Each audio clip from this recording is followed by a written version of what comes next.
Welcome to Kenton's videos. Enjoy the video. In this video, I will explain how to adjust Toyota 4Runner headlights.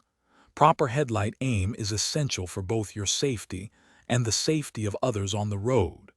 You will need a Phillips head screwdriver and a measuring tape. First, park your 4Runner on a level surface about 25 feet from a wall.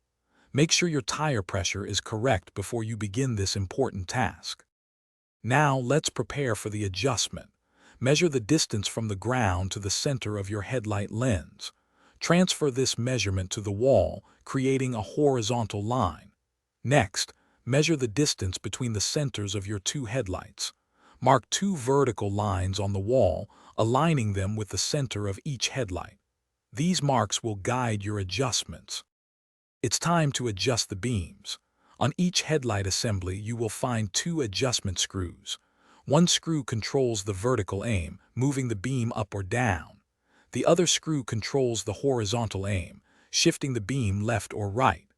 Turn the vertical screw until the top of the low beam's cutoff line aligns with the horizontal line you marked on the wall.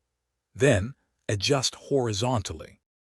After making your adjustments, take your 4Runner for a short drive, perhaps a few miles, and then recheck the headlight aim.